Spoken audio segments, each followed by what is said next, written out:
W Realu Madryt tak mocno podsycał konflikt z Barceloną, że w pewnym momencie wsadził palec w oko asystenta Pepa Guardioli. W Chelsea chował się w koszu na pranie, żeby przechytrzyć delegatów UEFA, a kiedy był w Turcji, to wściekły ścisnął trenera rywali za nos. Taki jest po prostu Jose Mourinho. Jego nie interesują środki, liczy się tylko cel. To będzie opowieść o jednym z najwybitniejszych trenerów w historii i o człowieku, który zmienił tę grę. Mourinho doskonale wiedział, że futbol to teatr i że kontrowersja oraz show doskonale sprzedają się w mediach. To on pokazywał światu, że warto być pewnym siebie i aroganckim, ale tylko wtedy, jeśli za tym faktycznie idzie efekt. Do pewnego momentu był królem futbolu, a potem zmieniły się czasy i nagle prysł czar wielkiego The Special One. To będzie najdłuższy odcinek na moim kanale, ale niestety inaczej się nie dało. Ta kariera jest tak wielka i ciekawa. Ale będzie tu mnóstwo anegdot, wiele opowieści z najlepszych klubów świata i historii piłki na najwyższym poziomie. Nie jestem najlepszy na świecie, ale lepszego od siebie nie widzę, powiedział kiedyś Mourinho. Z tym facetem nigdy nie było nudno, więc usiądźcie wygodnie i przygotujcie się na ten, mam nadzieję, dość ciekawy odcinek. Zanim zacznę, to chcę podziękować jednemu z widzów, który przygotował taki oto plakat specjalnie na ten odcinek. Marcin Szczepaniak robi bardzo fajne rzeczy związane z piłką retro, więc polecam jego konto na Instagramie pod tytułem Nowe szaty kibica. A teraz już opowieść o Mourinho.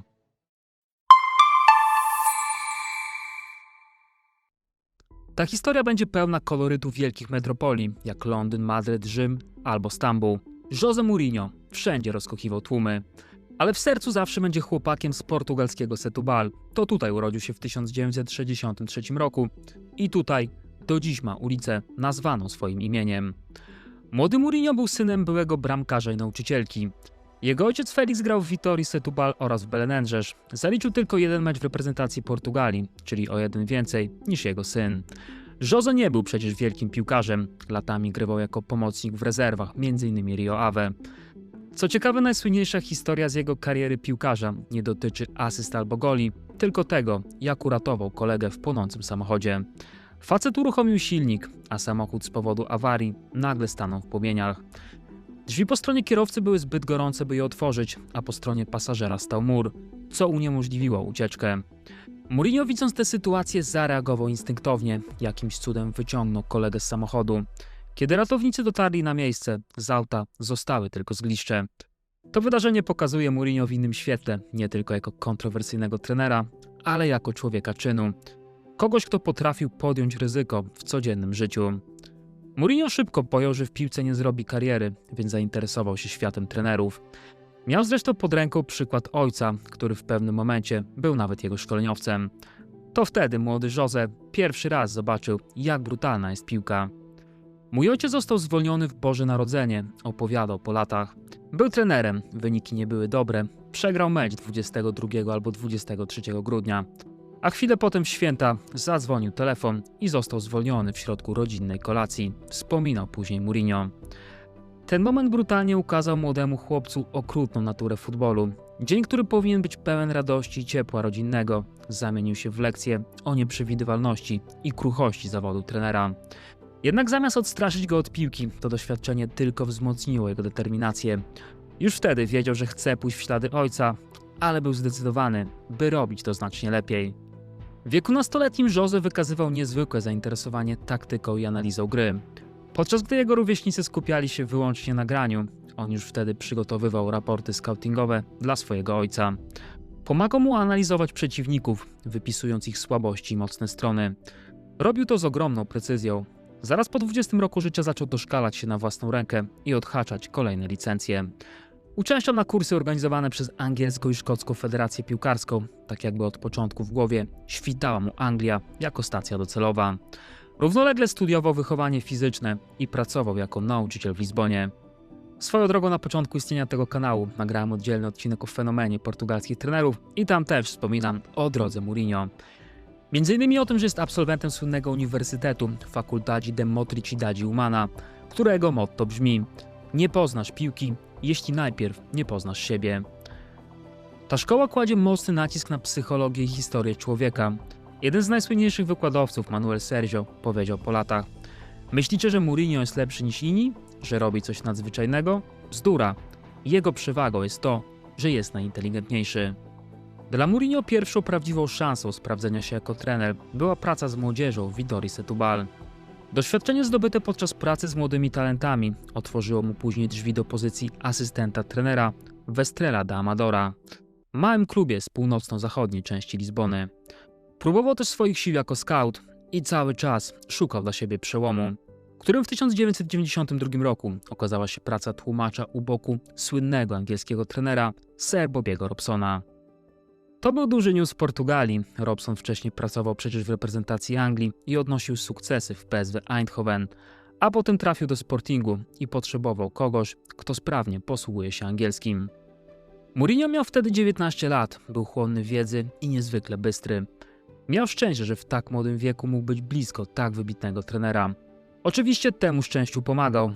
Tak jak mówiłem, stale się edukował, poznawał ludzi w środowisku i od najmłodszych lat szkolił angielski. Kiedy w końcu życie podrzuciło mu szansę, łapczywie z niej skorzystał. Ostatecznie Robson 1,5 roku później został zwolniony ze Sportingu, ale szczęśliwie przygarnęło go Porto. Anglikowi spodobała się współpraca z Mourinho, więc wziął go ze sobą do kolejnego klubu. Tak się złożyło, że trafili w to miejsce w idealnym czasie. Klub prężnie szedł w górę, a tacy gracze jak Ljubinko Drulovic, Jorge Costa czy Vitor Bahia sprawiali, że Porto zdominowało Ligę Portugalską. W 1994 roku Porto grało w półfinale Ligi Mistrzów. Wygrali Mistrzostwo Portugalii w 1995 i w 1996 roku. To był znakomity czas w historii klubu, a tak przy okazji przypomnę, że graczem tego Porto był nasz Grzegorz Mielcarski. Będąc tam jako piłkarz czułem, że trafiłem piątkę w totolotka, opowiadał Mielcarski w rozmowie z Robertem Błońskim w TVP Sport. Sir Bobby Robson był dla wielu sportowców jak ojciec. Kiedyś zaprosił mnie na kolację, to wtedy miałem moment zawahania. Pokazał mi wypełniony po brzegi barek i mówi: czego się napijesz? Niczego, dziękuję. Ale gdybyś był tu sam, to co byś wybrał? Wskazałem na whisky, choć trochę skłamałem, ponieważ nie bardzo nawet znałem wtedy smak tego trunku. W odpowiedzi usłyszałem: spróbuj, bo jutro możesz umrzeć i nie będziesz wiedział, jak smakowała ta whisky. Życie toczy się szybko, nie wiesz, co jest za kolejnym zakrętem, opowiedział Robson. Przekaz był bardziej uniwersalny, nie dotyczył konkretnie alkoholu. Opowiadał z kolei Mielcarski o fenomenie Robsona i tamtego Porto. Mourinho uczył się od niego tego, jak budować zdrowe relacje z piłkarzami, ale też tego, że trzeba to wypośrodkować. Z jednej strony trzeba mieć serce na dłoni, a z drugiej nie można dać sobie wejść na głowę. Mimo że był bardzo młody, to Robson coraz mocniej włączał go w swój sztab. Grzegorz Mielcarski opowiadał we wspomnianym wywiadzie, że Mourinho często był sędzią w trakcie gierek treningowych. Stopniowo budował swój autorytet w drużynie. Robson z kolei po latach mówił, że Mourinho dawał mu tak szczegółowe raporty, jakich nigdy wcześniej w karierze nie dostawał. Był bardzo dobrym partnerem do rozmów o piłce. W pewnym momencie stał się wręcz jego powiernikiem. Na fali sukcesów w Porto po Robsona nagle odezwała się Barcelona. Anglik miał zastąpić słynnego Johana Cruyffa, legendę Barsy i człowieka, który dał jej Puchar Europy w 1992 roku oraz dołożył 4 tytuły mistrzowskie. Wyzwanie było ogromne, Robson naturalnie je podjął i znowu wziął ze sobą Mourinho. To był też moment, kiedy na Camp Nou trafił Brazylijczyk Ronaldo, wówczas to był piłkarz zjawisko, najlepszy napastnik świata. Ich najlepszy moment pochodzi z maja 1997 roku. Na stadionie w Rotterdamie Barcelona zagrała w finale Pucharu Zdobywców Pucharów z PSG i wygrała 1-0 po bramce wspomnianego Ronaldo. To był wielki triumf tamtej ekipy, drużyny, gdzie w bramce stał Portugalczyk Vitor Bahia. W pomocy grali m.in. Pep Guardiola albo Luis Enrique, czyli w przyszłości uznani trenerzy i triumfatorzy Ligi Mistrzów. Możecie więc sobie wyobrazić, jak niesamowitą kadrę miał wówczas Bobby Robson. Po wygranej angielski trener oraz José Mourinho dołączyli do świętowania na boisku. Portugalczyk został zresztą uwieczniony w objęciach z Pepem Guardiolą. Obaj polubili się dzięki temu, że obsesyjnie patrzyli na piłkę. Obraz tych dwóch mężczyzn, stojących ramię w ramię, nie zdradzał żadnych oznak gorzkiej rywalizacji, która miała ich spotkać 13 lat później. Mourinho o tamtym sukcesie po latach powiedział: ten rok z Robsonem nauczył mnie, że kiedy jesteś na szczycie, to ochłoń i nie myśl, że jesteś niezniszczalny. Ale działa to też w drugą stronę. Kiedy przegrywasz, to nie wmawiaj sobie, że jesteś do niczego. Co ciekawe, Robson po tym sezonie przestał być trenerem Barcelony, bo awansował na stanowisko dyrektora. Na ławce zasiadł Holender Louis van Gaal, a Mourinho utrzymał swoją pozycję. Mówił już po hiszpańsku, więc w dalszym ciągu był bardzo przydatny Robsonowi. Chłonął też sumienny styl Van Hala, który wówczas miał ogromne doświadczenie w piłce. Z czasem Holender zaczął zauważać, że ten pewny siebie tłumacz zaczyna dodawać swoje wskazówki. Coraz częściej zabierał głos samodzielnie, więc trener pozwolił mu przejąć część jego obowiązków. To wszystko zasługa Bobbiego Robsona. Wiem, że mnie polecał. Byłem nikim w futbolu, zanim go poznałem. Pozwolił mi pracować w 2 klubach w Portugalii, a potem zabrał mnie do 3 w Hiszpanii. Do jednego z największych klubów na świecie, mówił Mourinho o swoim byłym szefie. Van Gaal z kolei opowiadał tak. To był arogancki młody człowiek, który nie szanował aż tak bardzo autorytetów. Ale właśnie to w nim lubiłem. Nie był uległy. Sprzeciwiał się, kiedy miał inne zdanie niż ja. W końcu doszło do tego, że zawsze chciałem usłyszeć, co ma do powiedzenia i słuchałem go częściej niż innych swoich asystentów, opowiadał Van Gaal.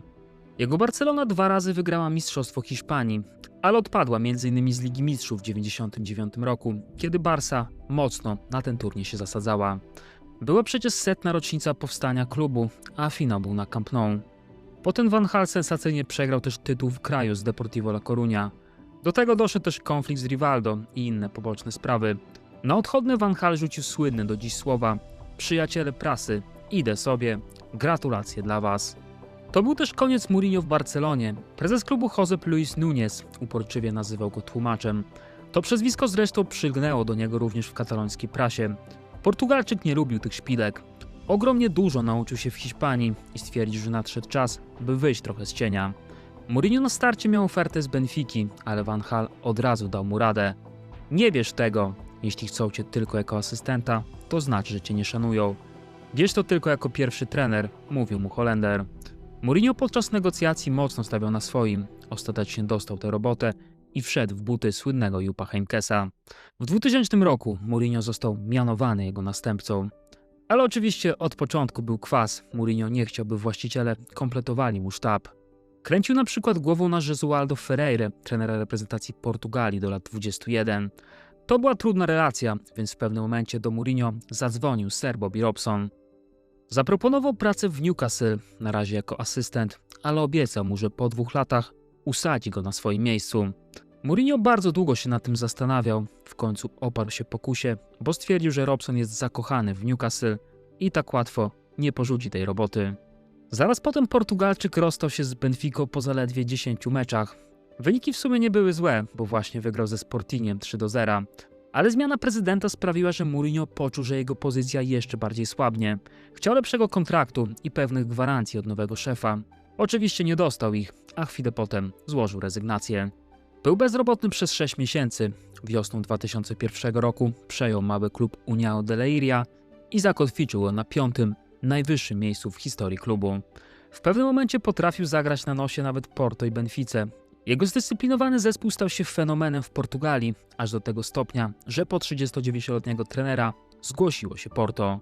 Był styczeń 2002 roku. Estadio da Chantage wypełniało się do ostatniego miejsca, a na środku murawy stał młody trener w eleganckim garniturze. Od razu złożył deklarację. W tym roku nie będzie to możliwe, ale obiecuję, że w następnym będziemy mistrzami. Ta konkretna obietnica, wypowiedziana z lodowatą pewnością siebie, stała się fundamentem legendy. Pierwszą decyzją Mourinho w Porto była kontynuacja polityki, którą rozpoczął w União de Leiria. Zabrał za sobą 3 najlepszych graczy, lewego obrońcę Nuno Valente, środkowego pomocnika Thiago i co najważniejsze, napastnika Derleya. Ta decyzja miała kluczowe znaczenie dla budowania zespołu opartego na zaufaniu. Lojalność była obopólna, Mourinho zawsze był wierny swoim ludziom, a oni odwzajemniali to zaufanie na boisku. To stało się kluczem do sukcesu. Gracze wiedzieli, że trener w nich wierzy, co dawało im nieskończoną pewność siebie. Uwielbiałem jego metody treningowe, opowiadał po latach Derley. Zawsze pracowaliśmy z piłką, nawet gdy robiliśmy ćwiczenia kondycyjne. To było inne niż to, do czego byłem przyzwyczajony. Kiedy ustawiał drużynę, konkretnie wyjaśniał zawodnikom, czego od nich oczekuje i z tego potem ich rozliczał. Z czasem to przekładało się na automatyzmy całego zespołu, dodawał Derley. Stworzył system, w którym każdy wiedział, jak porusza się kolega obok, to z kolei słowa pomocnika Costini. Jeśli Paulo Ferreira szedł do przodu i wspierał atak, to ja musiałem chronić flankę. Jeśli ruszał Deco, to zostawał z tyłu Manisz. Idealnie się uzupełnialiśmy, dodawał piłkarz Porto. Sezon 2002-2003 przyniósł pierwszą nagrodę za cierpliwość. Porto wygrało ligę. Puchar Portugalii i co najważniejsze, Puchar UEFA po dogrywce przeciwko Celticowi Glasgow. Ten ostatni sukces był kluczowy do tego, co wkrótce miało nastąpić.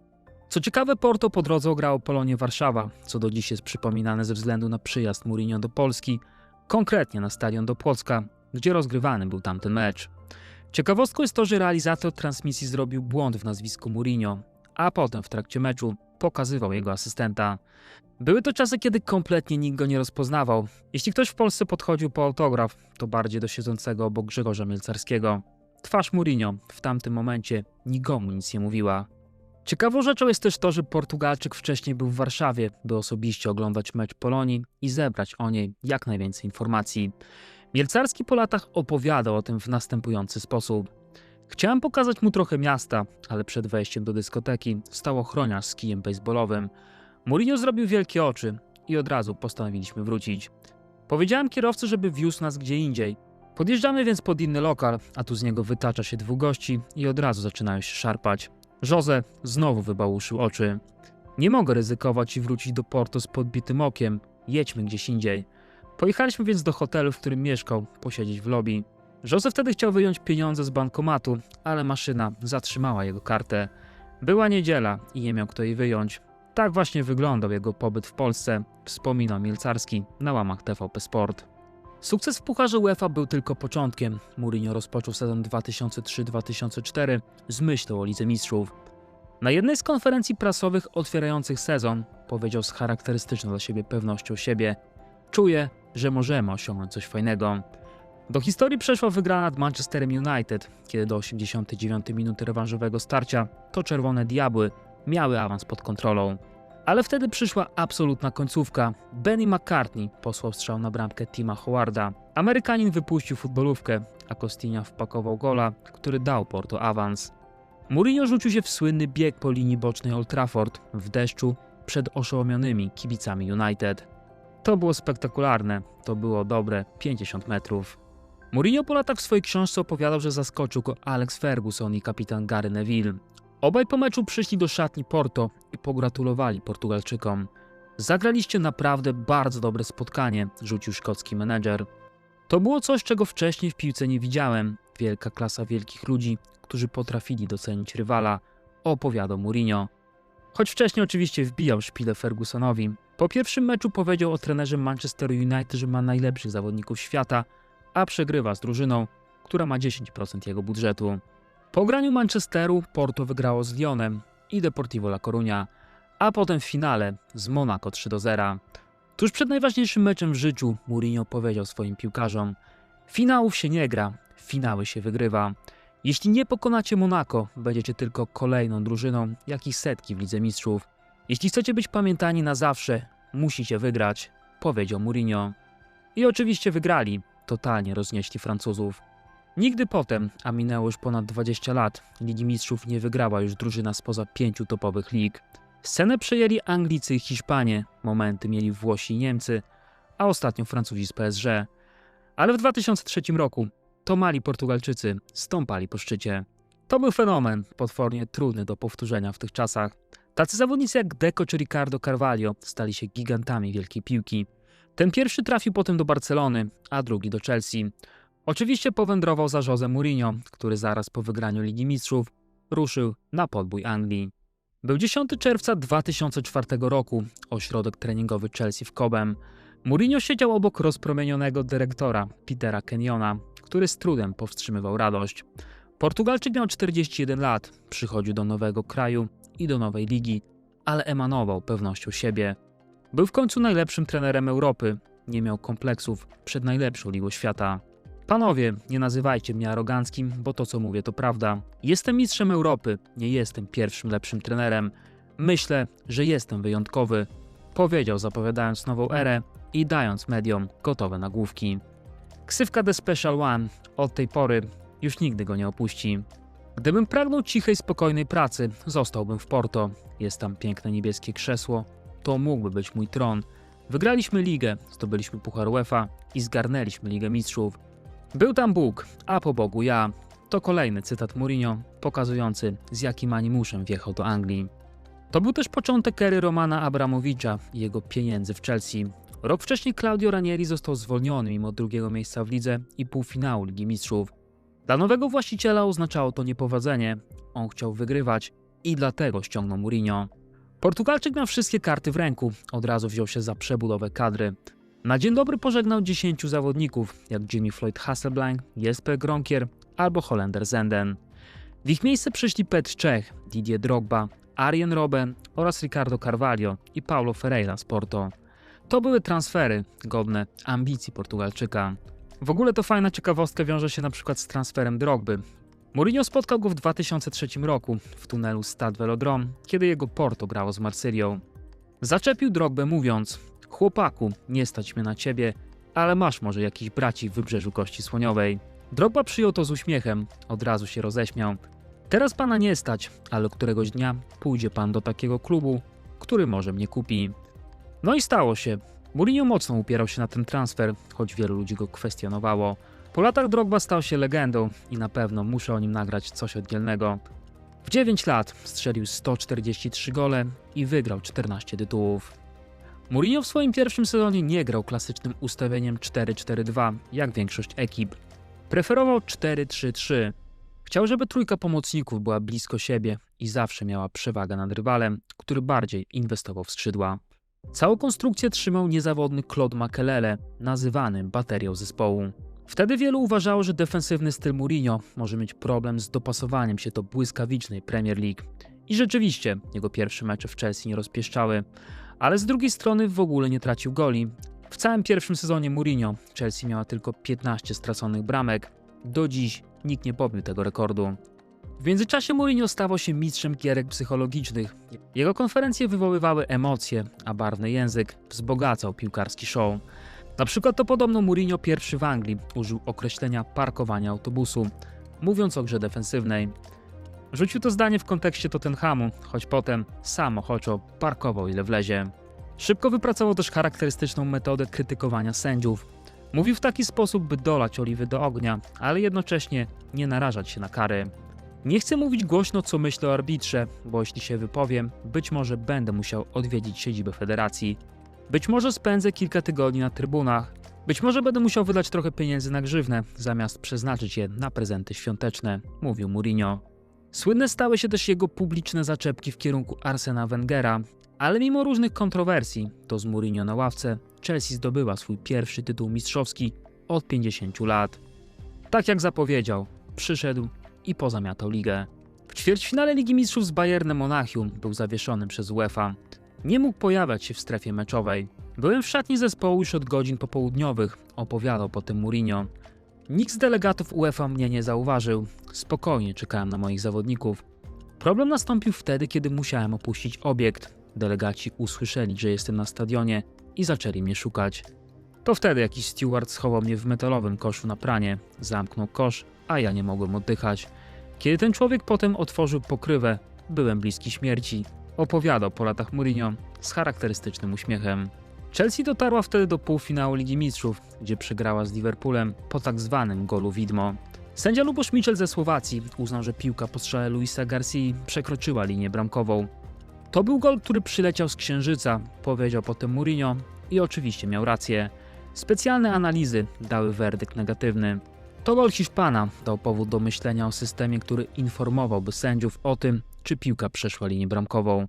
Tak wkrótce powstała technologia Goal Line, która premierowo wystartowała na Wyspach Brytyjskich w 2012 roku.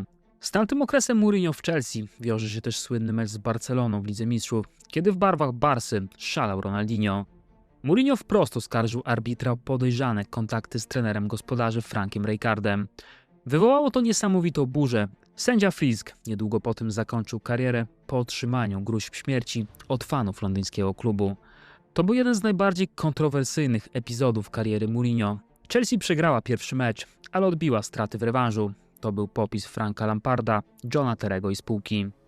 Co ciekawe, rok później znowu na siebie wpadli. Tym razem Chelsea przegrała na Camp Nou, a w rewanżu nie odrobiła strat. Znowu genialny był Ronaldinho. To był dzień, kiedy murawa na Stamford Bridge przypominała kartoflisko, a Barcelona twierdziła, że to szatański pomysł Mourinho, że niby to on przesunął renowację boiska na późniejszy termin. Tylko głupek może tak sądzić, odpowiedział Jose. my też mamy w składzie technicznych zawodników. Ten sezon, czyli drugi sezon Mourinho w Anglii, znowu przyniósł mistrzostwo Anglii. Portugalczyk po wygraniu trofeum efektownie rzucił marynarkę i medal w tłum. To był jego triumf, to była jego chwila.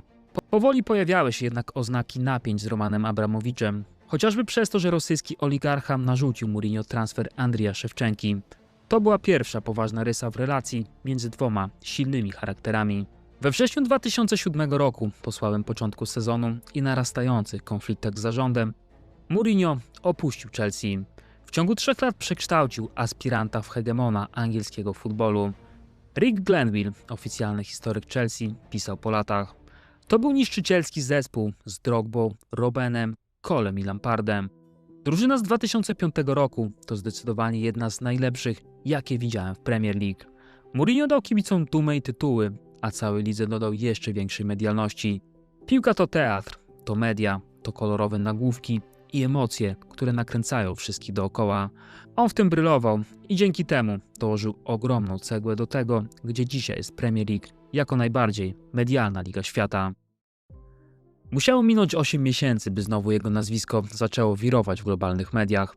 Wiosną 2008 roku pojawiło się zdjęcie ze spotkania w paryskiej restauracji La Tour d'Argent. Sekret został ujawniony. Mourinho spotkał się z Massimo Moratti, właścicielem Interu. Zaraz potem został zaprezentowany jako następca Roberto Manciniego i oczywiście szybko zaczęło się show. Kiedy jeden z dziennikarzy spytał go, czy to prawda, że do Mediolanu wybiera się Frank Lampard, Mourinho błyskawicznie go zbeształ. Io non sono pirla, powiedział Mourinho bardzo dobrym włoskim. Znaczy to tyle, co nie jestem idiotą. Potem dość buńczucznie odpowiadał dziennikarzom, że włoskiego nauczył się w 3 tygodnie. To był cały on, znowu brutalnie pewny siebie. Przychodził do klubu w ciekawym momencie. Wcześniej Mancini dał Interowi pierwszy tytuł ligowy od 18 lat.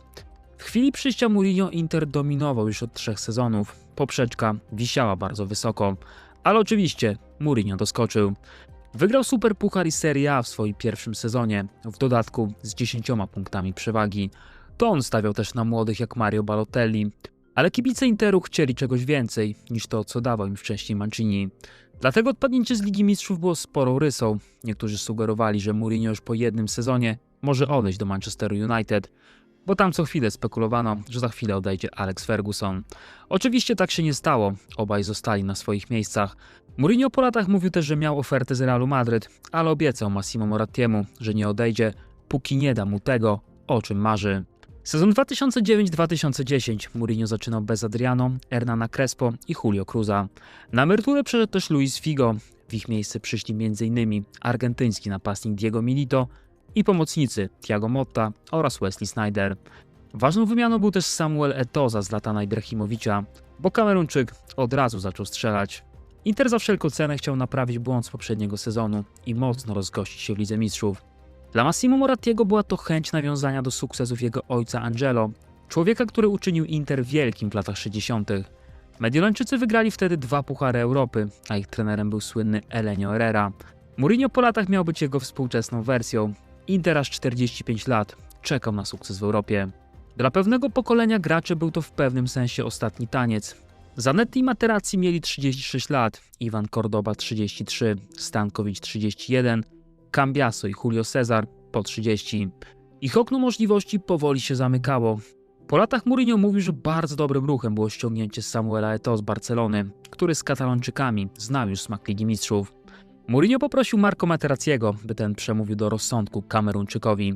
Jeśli przyjdziesz do Interu, wygramy wszystko, napisał mu SMS-a.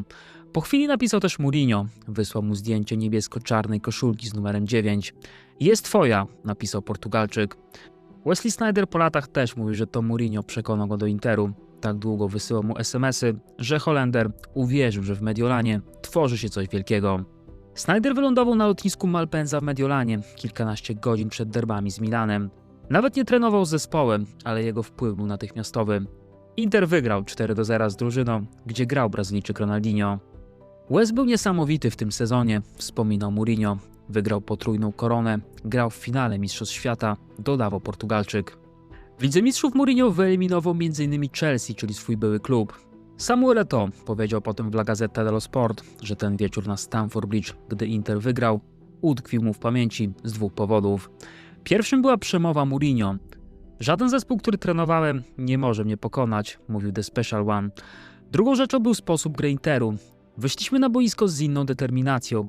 Nie graliśmy tylko dla siebie, ale dla naszego trenera. Kochaliśmy go, opowiadał Eto'o.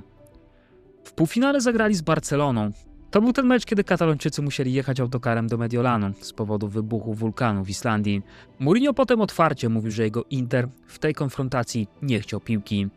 To jest dosłowny cytat z Portugalczyka. Nie chciał piłki, chciał za to kontrolować przestrzeń.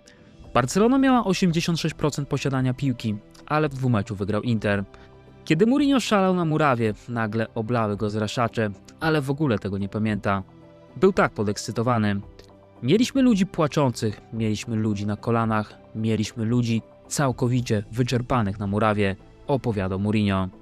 Marco Materazzi opowiadał kiedyś, że do dziś mają grupę na WhatsAppie z tamtego zespołu. Julio Cesar potwierdził to w jednym z wywiadów, mówiąc, że nawet po latach pojawiają się tam wiadomości, a tym, który najwięcej pisze, jest oczywiście Mourinho. To trochę jak rodzina. Nawet jeśli jesteście daleko od siebie, zawsze jesteście blisko, opowiadał Portugalczyk. Z perspektywy czasu to był niesamowity sezon. Inter wygrał wszystko. Był pierwszym włoskim klubem z potrójną koroną. Finał z Bayernem, zwycięstwo 2-0, było potwierdzeniem geniuszu Mourinho.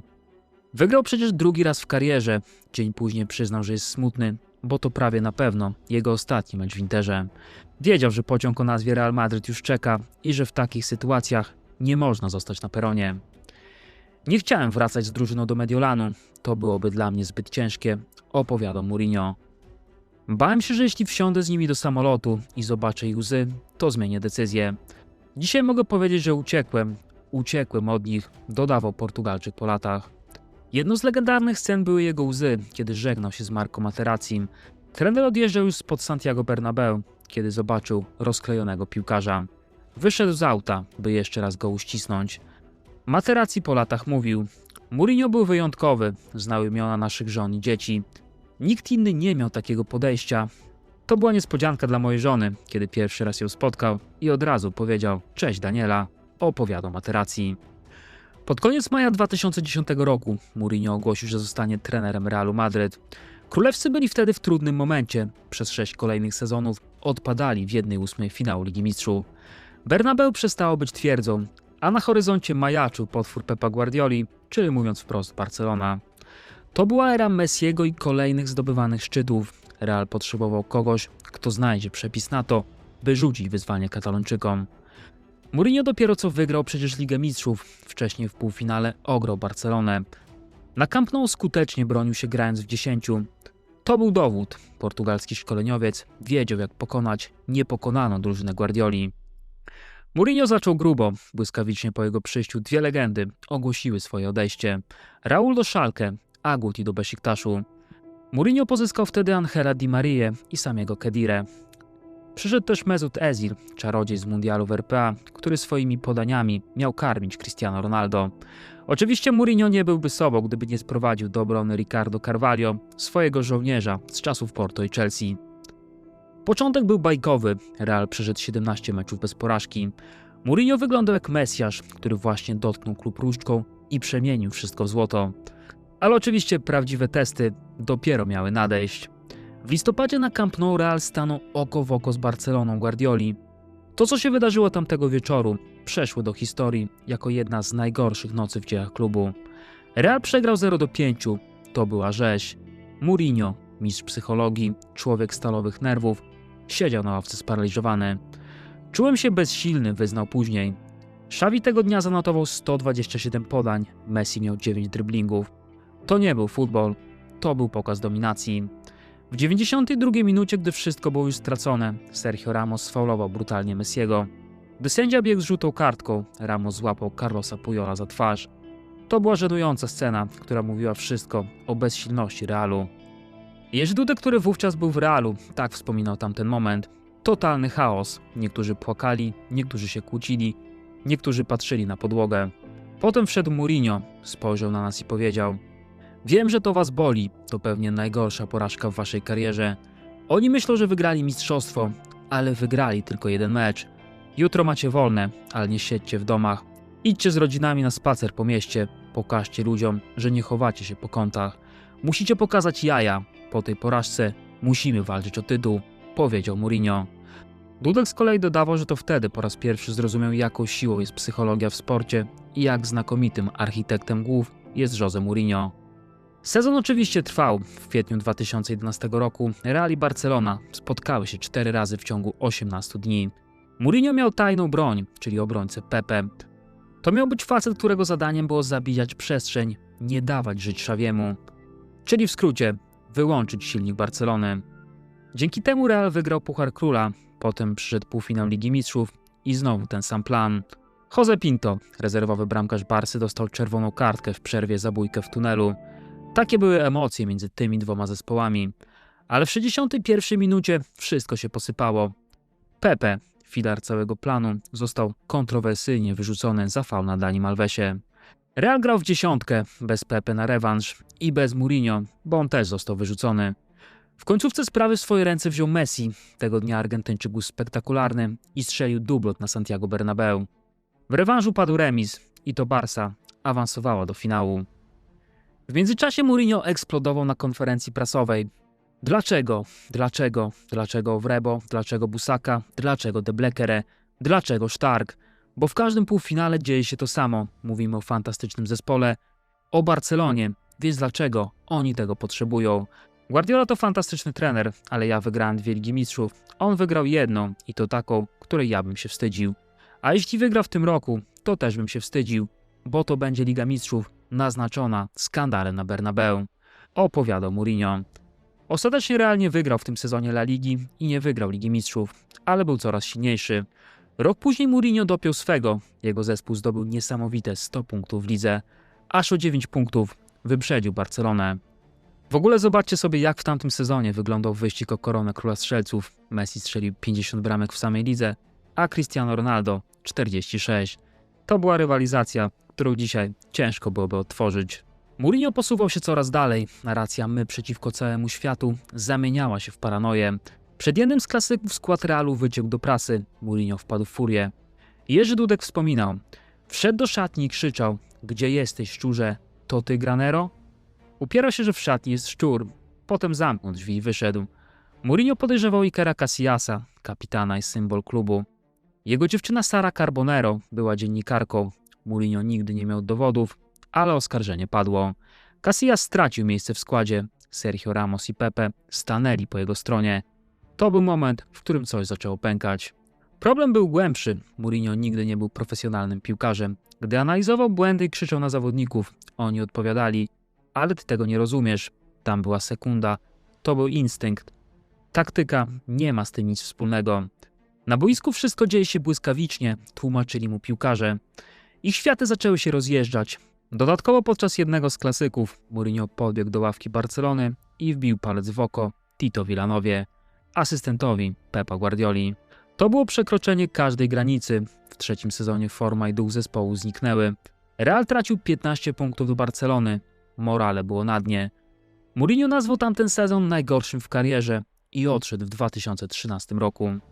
Zostawiał za sobą zespół, który przeszedł przez ogień, przełamał klątwę 1/8 finału, zaliczył 3 półfinały Ligi Mistrzów z rzędu, wygrał mistrzostwo z liczbą 100 punktów i to w czasach ery Guardioli, ale pewne relacje w szatni były nie do odwrócenia. Po latach Mourinho mówił, że Florentino Perez prosił go, by nie odchodził. Najtrudniejszą część roboty masz już za sobą, teraz będzie tylko lepiej, mówił Perez. Ale Mourinho był już zdecydowany, postanowił wrócić do Chelsea, co po latach nazwał błędem. Atmosfera była zupełnie inna niż w 2004 roku. Wtedy był młodym, aroganckim zdobywcą. Teraz był weteranem, który wracał do miejsca, gdzie odniósł największe sukcesy. Chelsea potrzebowała stabilności. W ciągu 6 lat od odejścia Mourinho fotel trenera był gorącym krzesłem. 7 szkoleniowców przewinęło się przez Stamford Bridge. To w tym okresie Mourinho miał na przykład słynną konferencję, na której nazwał West Ham drużyną grającą piłkę z XIX wieku. Portugalczyk dodał, że żeby rozwalić taki mur, to najpierw musiałby pojechać po wiertarkę do sklepu Black & Decker. Mourinho nie szedł na kompromisy. Albo grasz po jego myśli, albo odchodzisz. W tym czasie sprzedał 3 młodych, utalentowanych zawodników: Mohameda Salaha, Kevina De Bruyne i Romelu Lukaku. Historia każdego z tych graczy jest inna, różne były uwarunkowania. Ale fakty są takie, że te decyzje będą go potem prześladować. Każdy z tych piłkarzy znacząco potem się rozwinął. Sezon 2013-2014 nie przyniósł trofeów, ale Chelsea zajęła wysokie trzecie miejsce w Premier League i dotarła do półfinału Ligi Mistrzów, przegrywając Atletico Madryt. To był czas, kiedy Mourinho budował fundamenty. W kolejnym sezonie wygrał ligę, zrobił to z nowymi twarzami jak Cesc Fabregas i Diego Costa. Do klubu z wypożyczenia wrócił też bramkarz Thibaut Courtois. To w tym sezonie szalał Eden Hazard, o którym niedawno nagrałem odcinek. Niestety od dłuższego czasu relacje Mourinho z właścicielem Romanem Abramoviczem były mocno napięte. Portugalczyk chciał za wszelką cenę wzmocnić zespół. Były plotki o Paulu Pogbie, Rahimie Sterlingu, Garethie Bale'u albo o Johnie Stonesie. Żadne z tych nazwisk ostatecznie nie trafiło do Chelsea. Na początku sezonu 2015-2016 Chelsea remisowała ze Swansea 2-2, ale to nie wynik był główną historią. To była awantura między Mourinho a doktorką Ewą Carneiro. Eden Hazard leżał na murawie po kontuzji. Carneiro wbiegła na boisko, żeby go leczyć, robiąc dokładnie to, co było jej obowiązkiem. Mourinho eksplodował. Jego zdaniem Belg wcale nie potrzebował pomocy. Portugalczyk krzyczał "Filia da puta" po tym, jak jego zespół musiał przez chwilę grać w dziesiątkę. Czy jesteś od strojów, doktorem czy sekretarką? Siedząc na ławce, musisz rozumieć grę. W takich słowach Mourinho tłumaczył swoje zachowanie. Miesiąc później Carneiro została zwolniona przez klub. Rok później pozwała Chelsea. Ta historia pokazuje, jak często Mourinho przekraczał granice, byle tylko osiągnąć swój cel. Od tego momentu autorytet Mourinho w szatni osłabł, a w konsekwencji wyniki się pogorszyły. Mourinho, niegdyś uważany za mistrza zarządzania ludźmi, zdolnego do wyprowadzania graczy na poziom ponad ich wyobraźnię, stracił szatnię. Mówił potem, że poczuł się zdradzony. Cokolwiek działo się w tamtej szatni, Mourinho stał się wrogiem własnych graczy po raz drugi. Real Madryt, a teraz Chelsea. Ten sam scenariusz zaczął się powtarzać. Czas gonił Mourinho, jego metody, które sprawdzały się przez dekadę, powoli przestawały działać. Pewnie wynikało to też z tego, że przyszło nowe pokolenie ludzi, do których trzeba było docierać inaczej i którzy nie zawsze lubili rządy silnej ręki. W grudniu 2015 roku Chelsea ogłosiła rozstanie z Mourinho. Facet, który 2 lata temu mówił na konferencji, że przychodził opromieniony, teraz odchodził kompletnie załamany. Zostawiał za sobą klub pogrążony w kryzysie, błąkający się w pobliżu strefy spadkowej. Mourinho potem przez pół roku był bezrobotny, ale w maju 2016 roku otworzył nowy, fascynujący rozdział. Przychodził przecież do Manchester United, do klubu z gigantyczną marką i historią. Do drużyny, która zgubiła kompas po odejściu Alexa Fergusona i liczyła, że to czar Mourinho przywróci stare dobre czasy.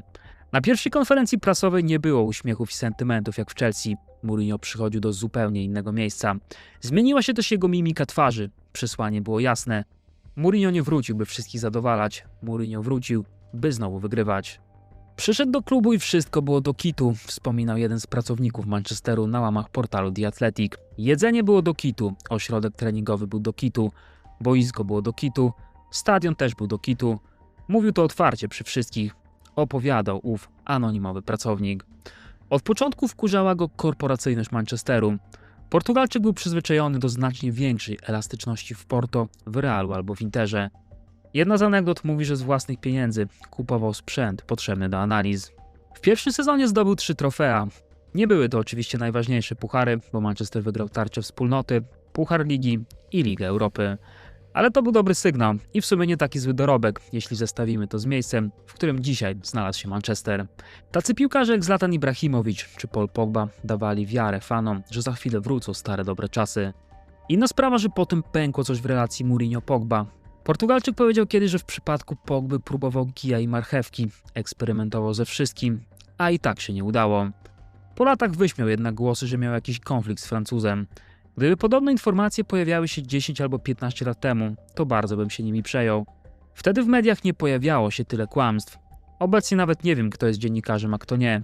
Dzisiaj każdy może wykonywać ten zawód i każdy może pisać kłamstwa, opowiada Mourinho.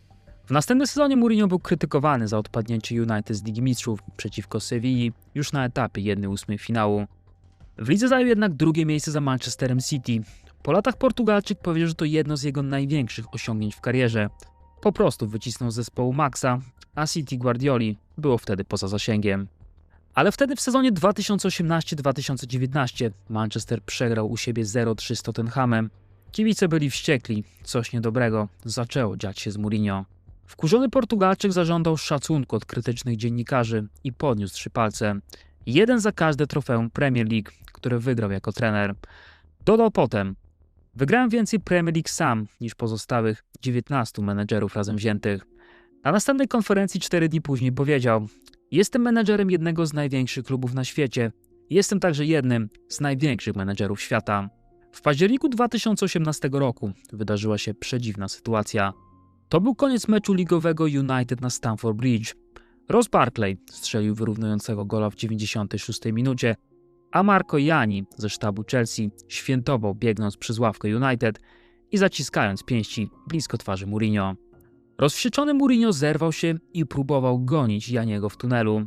Ochrona od razu interweniowała. Fani Chelsea zaczęli skandować przeciwko Mourinho. Na koniec meczu Mourinho podszedł do fanów United i klaskał, a w drodze powrotnej do tunelu uniósł 3 palce w stronę fanów The Blues, przypominając im, że wygrał 3 tytuły Premier League. To była pokazówka, to było desperackie. Mourinho chwytał się przeszłości, bo teraźniejszość była nie do zniesienia.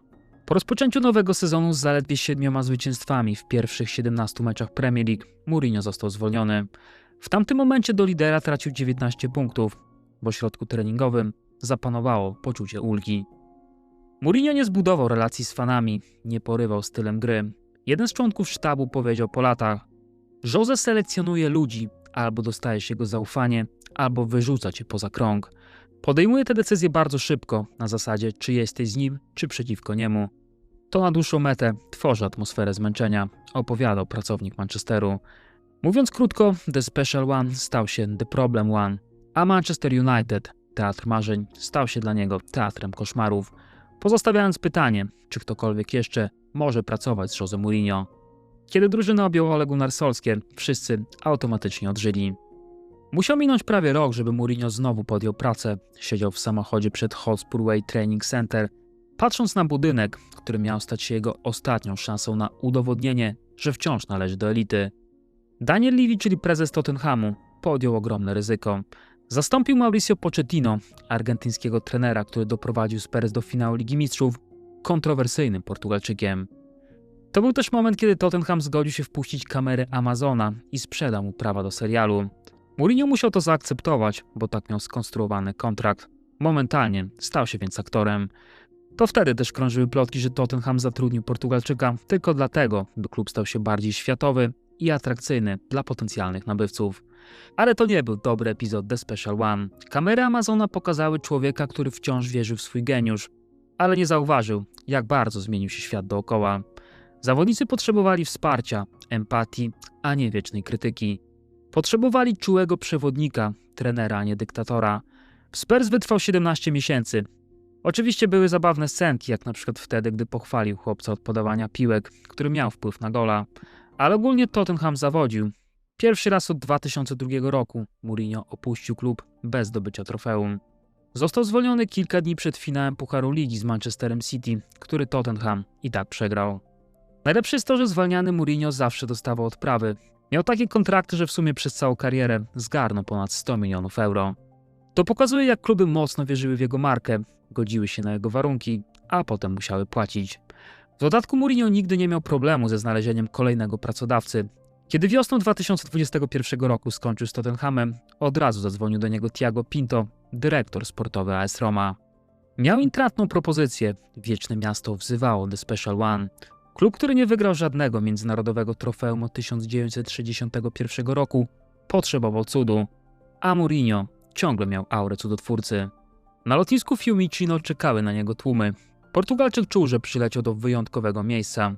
Nie będę ukrywał, że chce wygrać Ligę Konferencji, powiedział otwarcie. Dla niektórych było to przyznanie się do upadku. Dawniej przecież celował w Ligę Mistrzów. Dla niego było to jednak pragmatyczne podejście do odbudowy. Chciał stopniowo przywracać Romę na mapę europejskiej piłki. Nadszedł finał Ligi Konferencji przeciwko Feyenoordowi w Tiranie. Nicolo Zaniolo strzelił w 32 minucie, a Roma wygrała 1-0. Mourinho płakał jak dziecko. Było to jego 5. europejskie trofeum. Jako jedyny trener w historii wygrał wszystkie 3 europejskie puchary.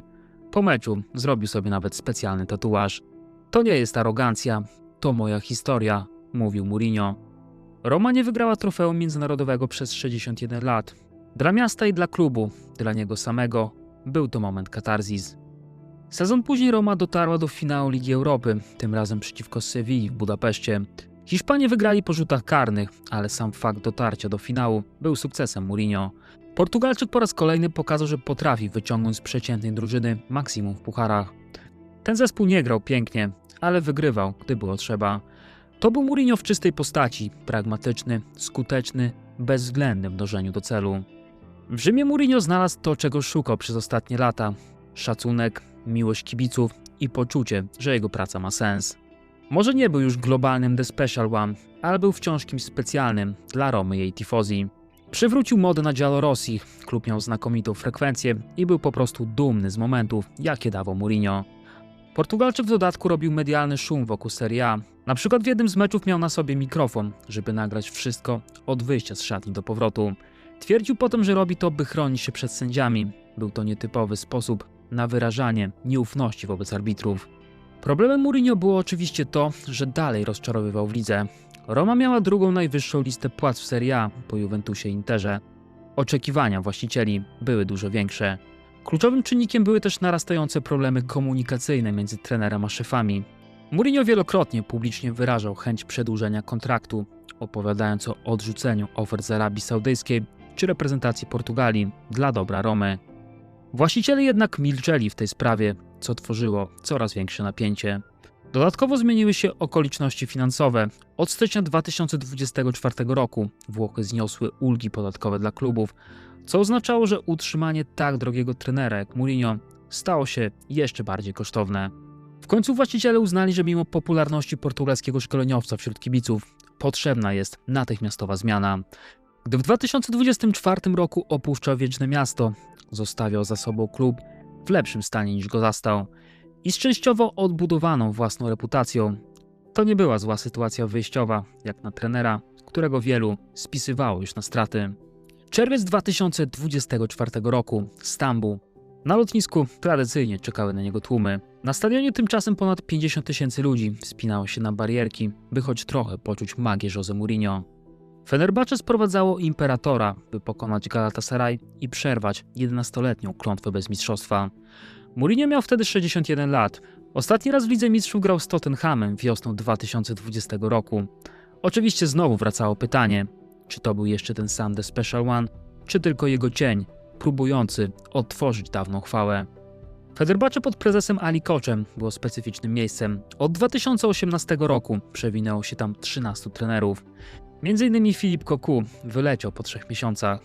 Żaden szkoleniowiec nie przetrwał ponad 60 spotkań. Mourinho dostał najdłuższy pas startowy w historii, ale to wciąż było jak tykająca bomba zegarowa. Najbardziej bolesne były derby z Galatasaray, 3 spotkania i ani jednego zwycięstwa. To musiało boleć fanów Fenerbahce. Mourinho był przeciwieństwem swojego poprzednika, Ismaila Kartala, który grał ofensywnie i rok wcześniej zdobył 99 punktów w lidze. Mourinho miał dużo mniej, próbował zdominować Galatasaray, ale ciągle bez skutku. Podczas jednych z derbów ścisnął za nos trenera rywala Okana Buruka. Turecki szkoleniowiec teatralnie upadł na ziemię, a Portugalczyk dostał 3-meczowe zawieszenie. To wtedy media społecznościowe Galatasaray zaczęły tworzyć prześmiewcze obrazki. Na jednym z nich The Special One miał kaftan bezpieczeństwa, na drugim karmił gołębie w parku, gdy Galata świętowała mistrzostwo.